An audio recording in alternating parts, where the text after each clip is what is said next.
রাজসভা শুরু হতে রাজামশাই বলে, আচ্ছা সভাসদগণ, তোমাদের সকলকে জানাচ্ছি আমি মাটির পুতুল তৈরি করব। মাটির পুতুল তৈরি করে যা আয় হবে আমাদের গরিব চাষিদের ওই পুতুলের যে আয়টা ওটা আমি দিয়ে দেব। তাহলে পরে ওরা বীজ ধান কিনে চাষাবাদ ভালো করে করতে পারবে। সভাসদরা বলে, খুব ভালো প্রস্তাব দিয়েছেন রাজামশাই, বেশ তাহলে তাই করলেই ভালো হবে। রাজামশাই বলে, মন্ত্রী তুমি তাহলে মাটির ব্যবস্থা করো, আমি তাহলে মাটিটা দেখবো ওটা পুতুল বানানো যাবে কিনা। তারপর মন্ত্রী সভা শেষ হয়েতে মাটির ব্যবস্থা করে ফেলে। রাজামশাই গিয়ে ওই কাদামাটিতে হাত দিয়ে ঘেঁটে ঘেঁটে দেখতে থাকে যে ওটা হবে কিনা। তারপর হঠাৎ যখন রাজামশাই হাতের দিকে তাকিয়ে দেখে আংটি নেই, অমনি বলে, এ কি, আমার হীরের আংটিটা কোথায় গেল? অমনি মন্ত্রীমশাই বলে, রাজামশাই আপনার হীরের আংটি চুরি গেছে। ওদিকে মন্ত্রীমশাই অমনি সঙ্গে সঙ্গে সেনাপতিকে বলে, সেনাপতি এক্ষুনি চোর ধরতে যাও। গোপাল তখন বলে, রাজামশাই আচ্ছা আপনি বলুন তো, আপনি শেষ কখন দেখেছেন আপনার হীরের আংটিটা? রাজামশাই বলে, আমি এখানে আসার আগেই দেখেছিলাম গোপাল। গোপাল বলে, রাজামশাই এখানে আসার আগে আপনি হীরের আংটি দেখেছিলেন, তারপর এখানে আসার পর এক্ষুনি আপনি হীরের আংটি দেখতে পাননি, তাই তো? আচ্ছা রাজামশাই দাঁড়ান আমি দেখছি। তারপর গোপাল ওই কাদামাটিতে হাত ঢুকিয়ে তারপর যখন বাটির জলে হাত ধুতে গিয়ে যখন দেখে ওর মধ্যে হীরের আংটি, বলে, এই তো রাজামশাই আপনার হীরের আংটি। বলে, গোপাল সত্যি তুমি পার পেরেছো বটে গোপাল। গোপাল বলে, সবই আমার উপস্থিত বুদ্ধির কামাল রাজামশাই। রাজামশাই বলে, হ্যাঁ গোপাল। তারপর রাজামশাই ওখানে মাটির পুতুল তৈরি করে নিয়ে মেলা বসায়। মেলাতে ওই মুর্শিদাবাদ থেকে নবাব আর উজির আসার কথা। নবাব উজির আসতে রাজামশাই গিয়ে ওই মেলার মধ্যে মাটির পুতুলগুলোকে দেখাতে থাকে, বলে, এই মাটির পুতুলগুলোই আমি বানিয়েছি। নবাব তখন হাসতে হাসতে উজিরকে বলে, উজির রাজা কৃষ্ণচন্দ্রের যখন কোনো কাজ থাকবে না, রাজত্ব থাকবে না, তখন এই মাটির পুতুল বেচেই দিন কাটাবে। অমনি উজিরও হাসতে থাকে, তারপর নবাবও হাসতে থাকে। রাজামশাই শুনে খুব খারাপ লাগে রাজামশাই মনে মনে ভাবে, উফ আমার যা মনে হচ্ছে এখান থেকে নবাবকে পাহাড়ের উপর থেকে ফেলে দিই। ওদিকে গোপাল নাতি নাতনিদের নিয়ে মেলায় আসে। নাতি নাতনি বলে, আমি পুতুল নেব, কেউ বলে আমি পাঁপড় ভাজা খাবো। গোপাল যখন দেখে নবাব উজির আর সঙ্গে রাজামশাই একটা পুতুলের মেলার সামনে দাঁড়িয়ে রয়েছে, গোপাল এসে বলে, কি ব্যাপার আপনারা এত হাসাহাসি করছেন যে? নবাব উজির বলে, আপনাদের রাজা কৃষ্ণচন্দ্রকে নিয়ে হাসাহাসি করছি গোপাল। অমনি সঙ্গে সঙ্গে মন্ত্রীমশাই বলে, গোপাল তোমার সব বিষয়ে মাথা গলানো দরকার তাই না? গোপাল বলে, আমি মাথা গলাচ্ছি না মন্ত্রীমশাই, আমার যেটা বলার দরকার সেটাই আমি জিজ্ঞেস করলাম। অমনি সঙ্গে সঙ্গে মন্ত্রীমশাই বলে, হ্যাঁ তোমার তো আর কাজ নেই এই বাচ্চাদের সাথে ঘুরে বেড়ানো, আর কাজ কি আছে বলো? রাজসভায় আসো আর মোহর নেওয়া চলে যাও। ওই শুনে উজির তখন আর নবাব বলে, এ কি রাজা কৃষ্ণচন্দ্র, গোপাল তাহলে রাজসভায় কোনো কাজ করে না, শুধু মোহর নেয় চলে যায়? সঙ্গে সঙ্গে রাজামশাই বলে, না না এ কি, না গোপালের প্রচুর উপস্থিত বুদ্ধি, গোপাল আমার হারিয়ে যাওয়া আংটি খুঁজে পাইয়ে দিয়েছে। বলে, তাই নাকি? তাহলে একটা কাজ করলে হয়, আমার একটা নীল হিরে হারিয়ে গেছে, তাহলে ও গোপালকে নিয়ে যাই, গোপাল আমার নীল হিরে খুঁজে পাইয়ে দেবে।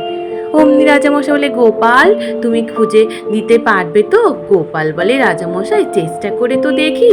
তারপরের দিন নবাব উজির চলে যাওয়ার পরে রাজসভার সামনে থেকে সকলকে বিদায় জানিয়ে গোপাল ঘোড়ার পিঠে করে চলে যায়। ওদিকে রাজামশাই রানীমারা খুব চিন্তা করতে থাকে।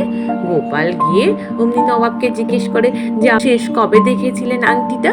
নবাব বলে, শেষ আমি দেখেছিলাম আংটিটা 3 দিন আগে। তারপর ওখানটায় পাশে রাখা পুতুলটাকে দেখে গোপালের মনে সন্দেহ হয়।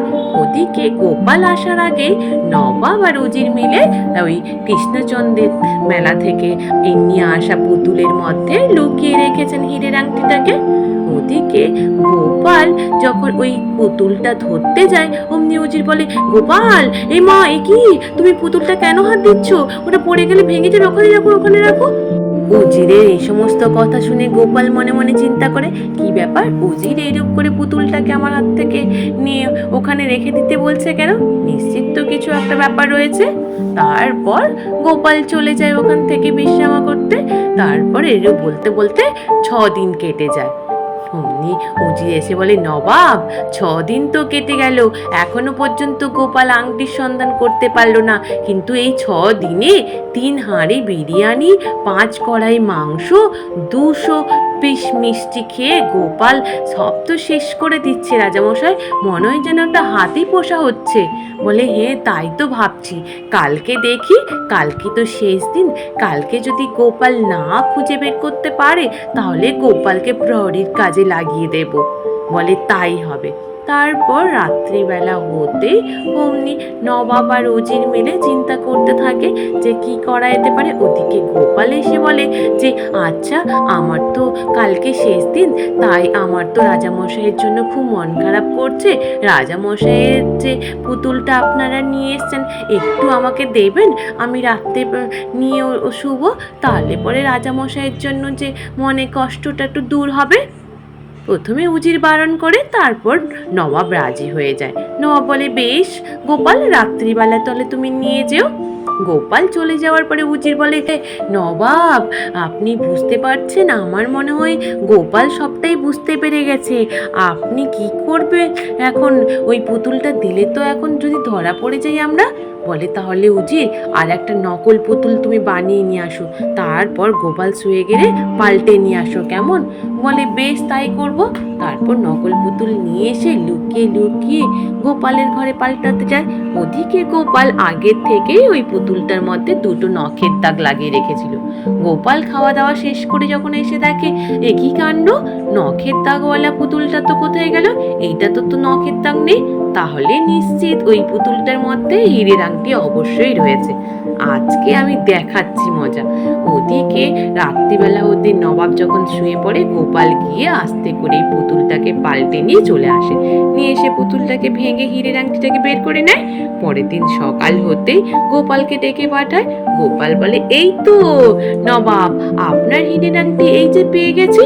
বলে, এ কি গোপাল, তুমি কি করে পেলে? তোমাকে বলেছিলাম না কোনো জিনিস ভাঙতে না, তুমি কি ভেঙে কোথা থেকে বের করেছো? বলে, না তো নবাব, কোথা দিয়ে ভেঙে বের করেনি, আপনার বিছানার তলায় ছিল, পেয়েছি। উজির বলে, এই তো নবাব, ওই পুতুলটা তো পুরো গোটাই রয়েছে, এটা কি করে সম্ভব হলো? বলে, তুমি কি সব জেনে গেছিলে গোপাল? গোপাল বলে, জানবো না? আপনারা যে ইচ্ছে করে এইরূপ করে আমাকে দিয়ে হীরের আংটি খোঁজাচ্ছেন, সেটা আমি প্রথমেই বুঝতে পেরে গেছিলাম, যেদিন উজির বারণ করছিল আমায় পুতুল তুলতে। বলে, হায় হায় গোপাল, সত্যি তোমার উপস্থিত বুদ্ধি তুমি পরিচয় দিলে গোপাল। গোপাল তখন বলে, তাহলে নবাব, আপনাকে যেটা আমি বলেছিলাম, আমি যদি জিতে যাই, আমি যেটা চাইবো সেটা নিয়ে যাব, তাহলে এই হিরেটা আমি তাহলে আমার রাজ্যে নিয়ে গেলুম। বলে গোপাল চলে যায় নিজেদের রাজ্যে।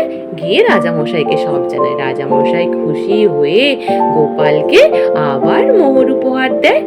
গোপালও খুশি হয়ে যায়। আজ এই পর্যন্ত। নিশ্চিত তোমাদের সকলের ভালো লেগেছে। আর যদি ভালো লেগে থাকে তাহলে একটু লাইক আর সাবস্ক্রাইব করে দিও। আর তোমরা সকলে ভালো থেকো, কেমন? টাটা।